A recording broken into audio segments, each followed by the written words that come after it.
Então você é John D. Rockefeller. É o começo do século 20, 1911. Você domina 90% das refinarias de petróleo dos Estados Unidos. Definitivamente venceu o capitalismo com seu monopólio implacável que esmagou concorrentes sem piedade para se tornar o verdadeiro magnata do petróleo. Ainda que neste mesmo ano a Suprema Corte desmantelou seu império da Standard Oil em 34 novas empresas, você nunca esteve tão rico. Seu patrimônio atingiu o auge de 900 milhões de dólares.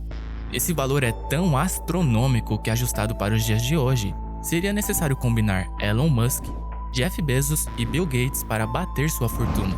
Mas agora que você garantiu riqueza para as próximas 70 gerações ou mais da sua família, sua mente finalmente se abre para problemas maiores. Porque apesar de acumular montanhas de dólares, você ainda queria algo mais ambicioso: moldar a própria sociedade.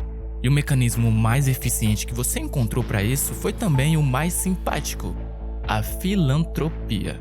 Você começa a doar sua fortuna e a partir daí, tudo o que as pessoas fariam, estudar, trabalhar, cuidar da própria saúde, passaria pelo sistema que você mesmo construiu.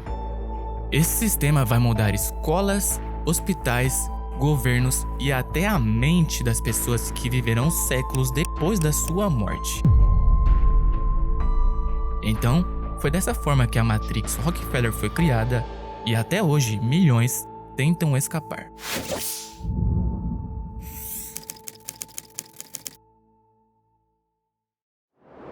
No início do século 20, Rockefeller não tinha uma imagem pública muito boa.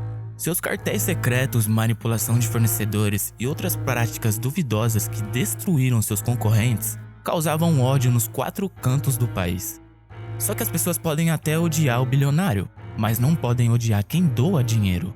Então ele começou a doar parte da sua fortuna. Criou a Fundação Rockefeller em 1913. Aos olhos do público, ele deixava de ser o barão cruel do petróleo para se tornar o grande benfeitor da humanidade através da caridade. Mas suas doações não eram neutras. Ao financiar universidades, pesquisas e hospitais, ele não só concedia dinheiro. Rockefeller também definia a direção dessas instituições. Quem paga, escolhe a música. E ele sabia exatamente o que queria que tocasse. O alvo principal era claro: educação e saúde. Porque controlar o que as pessoas aprendem e como elas se tratam é controlar a própria sociedade. Então, a primeira engrenagem desse plano estava na sala de aula. No início dos anos 1900, o sistema educacional dos Estados Unidos ainda era descentralizado. Muitas escolas rurais ensinavam de forma comunitária, com currículos variados. Isso não servia para Rockefeller. As palavras do prefeito de Nova York, John Hewlett, demonstram melhor como era o clima na época. A verdadeira ameaça à nossa república é o governo invisível, que, como um polvo gigante, estende suas pernas viscosas sobre nossas cidades, estados e nação. Para fugir de meras generalizações, deixe-me dizer que à frente desse povo estão os interesses da Rockefeller Standard Oil e um pequeno grupo de poderosas casas bancárias, geralmente chamadas de banqueiros internacionais. O pequeno grupo de poderosos banqueiros internacionais praticamente administra o governo dos Estados Unidos para seus próprios propósitos egoístas. Eles controlam a maioria dos jornais e revistas deste país. Eles usam as colunas desses jornais para subjugar ou expulsar funcionários públicos que não sigam os seus interesses. Então, através da sua fundação, Rockefeller financiou reformas que padronizaram a educação. Relatórios patrocinados defendiam uma escola que formasse trabalhadores obedientes, não pensadores críticos. Fileiras de carteiras, campainhas, currículos repetitivos. Tudo inspirado na lógica das fábricas. E todo esse plano era pronunciado com uma bela sinceridade. Esse documento, escrito por Frederick Gates para o Conselho Geral de Educação, uma fundação filantrópica norte-americana criada em 1902 por ninguém mais, ninguém menos que John D. Rockefeller, dizia o seguinte: em nossos sonhos, temos recursos ilimitados e as pessoas se entregam com total submissão a nossas orientações. As convenções educacionais atuais, de educação moral e intelectual, desaparecem de nossas mentes e, livres da tradição, expandiremos nossa boa vontade sobre uma massa grata e receptiva. Não queremos fazer dessas pessoas ou de nenhum de seus descendentes filósofos ou homens de saber, nem homens da ciência. Não temos a intenção de trazer à tona entre eles autores, educadores, poetas ou homens letrados. Não vamos procurar embriões de grandes artistas, pintores, músicos, tampouco advogados, médicos, pregadores, políticos, dos quais temos uma ampla oferta. A tarefa que nos propomos é muito simples. Organizaremos nossas crianças e ensinaremos a elas a fazer de forma perfeita as coisas que seus pais estão fazendo de modo imperfeito. Então Rockefeller não queria filósofos, queria engrenagens humanas para a máquina industrial. E ao financiar universidades e conselhos de educação, ele garantiu que esse modelo se espalhasse. Agora, a dita educação passaria a ser um ensino repetitivo de informações soltas, simplesmente para passar numa prova. Então, essa arquitetura escolar não surgiu por acaso, ela foi projetada. Pense por um momento. Você acha mesmo que os 12 anos obrigatórios que passamos na escola fazendo exercícios, basicamente de memorização, vai fazer florescer alguém realmente sábio? Não é à toa que a nossa sociedade é formada por uma grande quantidade de analfabetos funcionais que não conseguem interpretar um texto. O sistema foi feito de propósito, para gerar uma massa de analfabetos funcionais. Nada de desenvolvimento intelectual verdadeiro. Apenas ensino mecanizado para a formação de engrenagens que manteriam o sistema funcionando com as elites no topo e uma massa com chance quase zero de ascensão social. Hoje você não escolhe se pode educar seu filho em casa. O homeschooling é totalmente proibido. Tem uma mãe que está sendo processada e multada em R$100 mil por manter o filho estudando em casa. Para não virar um criminoso, um pai atualmente é obrigado a matricular seu filho num sistema educacional obrigatório que vai ensinar de tudo, menos ele ter pensamento próprio e livre iniciativa. No final, provavelmente será mais uma pessoa que aguarda tranquilamente alguém que lhe diga o que fazer e que acredita em tudo que o governo diz e tudo que está na mídia. Educadores respeitados enxergam que a escola na verdade se tornou um mecanismo de alienação e lavagem cerebral para manter o mundo como é, ou seja, prevaleceu o sistema que favorece apenas os interesses das elites corporativa e política.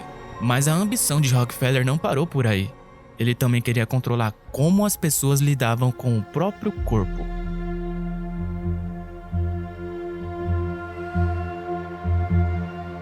O próximo alvo foi a medicina. Até então, faculdades ensinavam práticas diversas: fitoterapia, naturopatia, homeopatia. O uso de medicamentos naturais era frequente.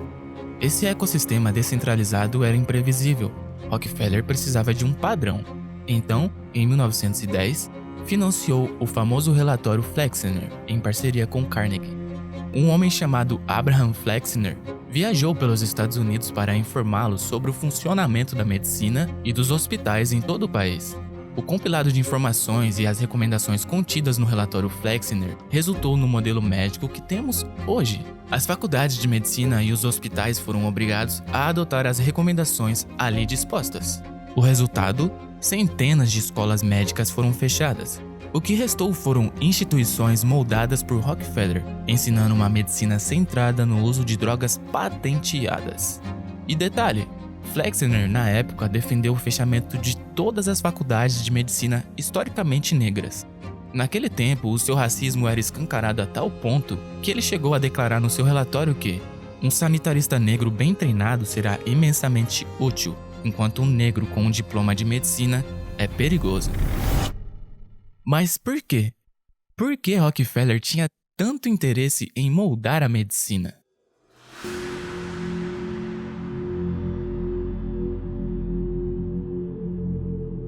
Rockefeller não queria perder de jeito nenhum a oportunidade de entrar na nascente indústria farmacêutica, que anos depois estaria faturando 1,48 trilhão de dólares em 2022. Então ele usou sua fortuna do petróleo, tudo no nome da caridade, lógico, para financiar pesquisas químicas. Empresas ligadas à sua rede começaram a transformar derivados de petróleo em medicamentos sintéticos. Os cientistas receberam grandes doações para estudar como as plantas curavam doenças, mas o real objetivo era identificar quais elementos químicos da planta eram eficazes e depois recriar em laboratório um produto químico similar, mas não idêntico, que pudesse ser patenteado. Neste cenário, Rockefeller viu a capacidade de monopolizar o petróleo, a química e a indústria médica ao mesmo tempo, e com uma nova e gigante vantagem. A criação de patentes sobre os novos produtos seriam capazes de gerar lucros ainda maiores. Até porque o petróleo sempre foi apenas uma commodity. Por meio do seu alto nível de influência, Rockefeller, sua família e seus altos executivos, com suas alianças monopolísticas, estavam conectados ao maior cartel químico da história, a temida IG Farben, um dos motores industriais do regime nazista. Dessa parceria, que nasceu em 1929, surgiu um escândalo no qual a Standard Oil, além de ajudar a financiar o regime nazista, também negou, ou pelo menos atrasou em revelar o segredo industrial dos alemães de produzir borracha sintética, algo que colocaria os Estados Unidos em tremendo risco, por depender de um insumo vital para seus aviões, automóveis e equipamentos de guerra no geral que precisavam de borracha. Isso seria visto depois como uma das maiores traições feitas ao país, mas um acordo judicial feito em 1942, ainda durante o conflito, colocou fim nessa história com multas simbólicas, perda de patente e alguns executivos prestando depoimentos no Congresso. Com o fim da guerra, a IG Farben foi desmembrada em 3 gigantes. Mas havia um problema. Com a dissolução do cartel, alguns ativos acabariam nos Estados Unidos, e foi a Standard Oil que criou a cobertura perfeita, a American IG, um conglomerado que absorveu uma rede de empresas químicas e farmacêuticas, como a Sterling Drug, Monsanto e Dow. Então basicamente foi criado um ciclo perfeito. A Fundação Rockefeller financiava escolas de medicina, treinava gerações de médicos para receitar drogas químicas. E quem produzia essas drogas? O mesmo cartel farmacêutico em que eles tinham participação. O resultado foi outro monopólio silencioso. Um cartel que não só enriqueceu os Rockefellers, mas moldou a medicina moderna e a própria indústria farmacêutica que conhecemos hoje. Do ponto de vista público, parecia progresso. Não tem como negar, a medicina passou a ser mais profissionalizada. Antibióticos, vacinas e anestesias realmente salvaram milhões de vidas. Mas nos bastidores, Rockefeller havia criado uma estrutura onde a Big Pharma era só mais um instrumento para a geração de lucro. Todos achavam que a medicina era neutra e o progresso científico era livre de segundas intenções.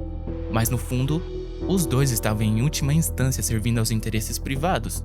Assim, a medicina serviu tanto para gerar lucros quanto para manter a população saudável o suficiente para continuar produzindo e consumindo num ciclo sem fim. Alimentação e prevenção viraram notas de rodapé e pacientes se tornaram clientes vitalícios.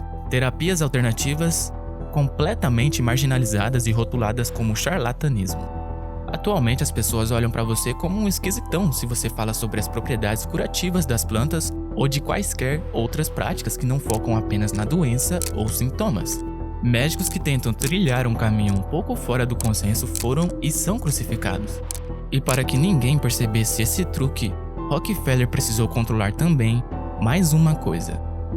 Rockefeller sabia que ciência não existe sem financiamento e que jornalismo não existe sem publicidade. Então ele fez as duas coisas. Ao patrocinar institutos de pesquisa, ele definia quais linhas científicas tinham futuro e quais eram descartadas. Ao investir em jornais e revistas, através do cartel farmacêutico em que teve envolvimento, ele filtrava o que era publicado. Críticas ao modelo farmacêutico eram abafadas. Terapias alternativas eram ridicularizadas como charlatanismo. O público acreditava estar acompanhando o que a ciência dizia, mas na prática acompanhava apenas o que a rede de fundações e empresas Rockefeller autorizava a circular, pois seus agentes da fundação já estavam infiltrados na Associated Press e também porque Rockefeller já tinha colocado o magnata William Randolph Hearst, dono de dezenas de jornais, no bolso após seu banco salvá-lo da falência em 1930, após a Grande Depressão de 29. Se tem uma coisa que Rockefeller sabia brincar, era de monopólio. E as aulas da vida que ele teve para construir a Standard Oil se provou um recurso valioso para controlar depois a educação geral, a educação médica, a indústria farmacêutica, os reguladores e a mídia. pois todos estavam em algum nível vinculados à sua nova teia de monopólio formada através da dita caridade. Rockefeller morreu em 1937, mas o sistema que construiu continuou. A escola moderna ainda funciona como uma linha de montagem de obediência, a medicina ainda gira em torno de protocolos farmacêuticos, a mídia ainda depende de anunciantes que definem o que pode ou não ser publicado. E tudo isso parece natural, como se sempre tivesse sido assim. E esse foi seu maior feito: não criar apenas riqueza, mas normalizar um modelo de mundo. As pessoas podem até não se lembrar do seu nome, mas quando entram numa escola, numa farmácia ou num hospital, estão dentro do universo que ele ajudou a desenhar.